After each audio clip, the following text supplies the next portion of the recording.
All right, my friends, welcome back to All Cars, where we talk about all cars all the time, except for today, where we're going to talk about the most fascinating topic in all of the automotive world: gas mileage.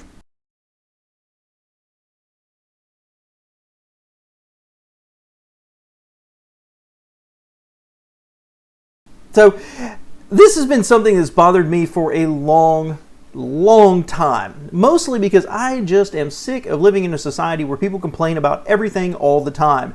And you do not have to look very far on the internet, social media, newspaper articles, magazine articles, Car and Driver, places like that, to find somebody say, "Oh, I bought a 2020 XYZ car and it only gets 25 miles to the gallon, and the sticker said it should get 28. Somebody should pay." Okay, I'm just sick of it. So I did a little research because I thought I knew something. I wanted to look. I actually cannot find exactly what I was searching for, but I found some really interesting information about gas mileage. Okay, so this won't be a long video, at least I'm not intending on it to be, but I'm going to provide a link below to a fantastic article from Car and Driver.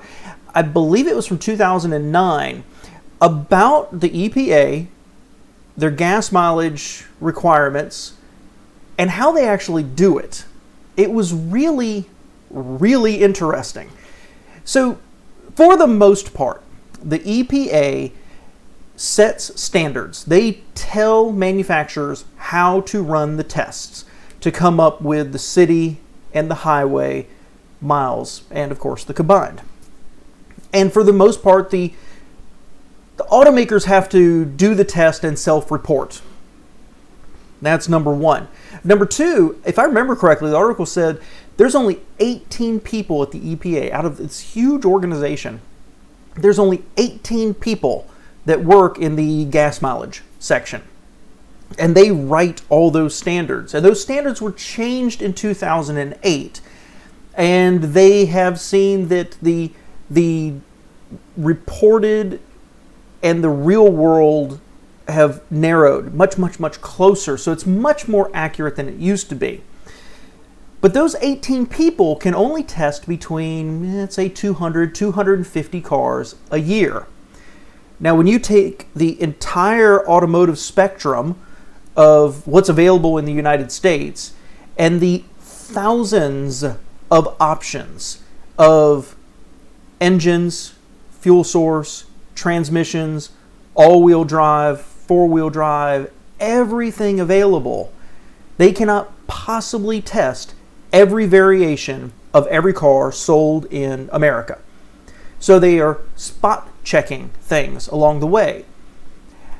And for the most part, they find the manufacturers are being honest and that their tests correspond very closely with what the manufacturers report.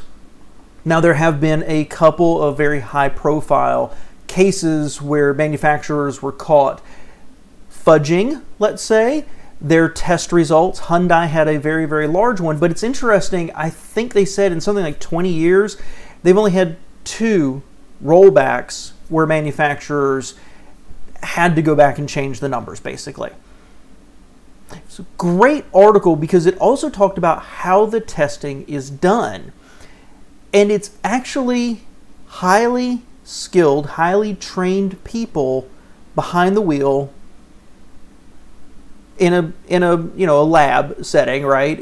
On a dynamometer, a roller, and they have a screen in front of them.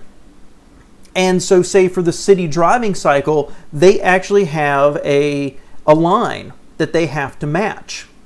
That if this predicts you're to stop, now you have to accelerate at this rate and then decelerate at this rate to a stop and repeat the process. And they have to match this line. And if they miss it by a little percentage, I think it was 1 or 2 miles, the whole test is thrown out. They have to do it over again. So these people, this is their job, is to fine-tune how to press the accelerator or the brake to match this line so the test can be repeated as often as possible. And that means all the manufacturers have to have this same type of a person sitting in the car pressing the accelerator and the brake to match the test requirements. So, number one is the simple fact that no test is going to match how you drive. There's always that chance, a tiny chance, that the manufacturer is just wrong, but more likely than not, if you are getting worse gas mileage than what the manufacturer is saying on the sticker, then it's you. It's how you're driving. Are you accelerating at 3/4 throttle instead of half? Are you braking sooner? Whatever, are you shifting more frequently? Whatever it happens to be, it's probably you, and you could take it a little more easily and improve your gas mileage. But the second thing, and the part that really bothered me, and it needs to be said, that short of a manufacturer truly fudging the test and lying and hoping they don't get caught in the future, when they test it, that is the number they have to put on the sticker. And a good example would be the Honda hybrids. They have, for years, Honda has been receiving complaints that their hybrids don't match the numbers on the sticker. But if a manufacturer's given, these are the tests, this is how you have to run it, and the numbers you get are what you legally have to put on your sticker, what's the manufacturer going to do? If they're like, we know that because we've got a small engine, you've got to give it more throttle to get a better acceleration, and that's going to hurt your gas mileage. We want to put 25 there, but you're telling us we have to put 28. So again, short of manufacturers doing something wrong intentionally, the fact is what's on that sticker is required to be put on there. It's the government saying, run the test, do it this way, and whatever numbers you get, put it on that sticker. And you don't have any flexibility. If you think it would do better, too bad. If you think it'll do worse, too bad. So I just want to get that off my chest today, guys. I'm going to provide a link to that article below because it's super interesting, at least to a complete nerd like me, right? It was really, really interesting, and interesting to think about how the EPA picks what cars and every single year and what they're going to actually test.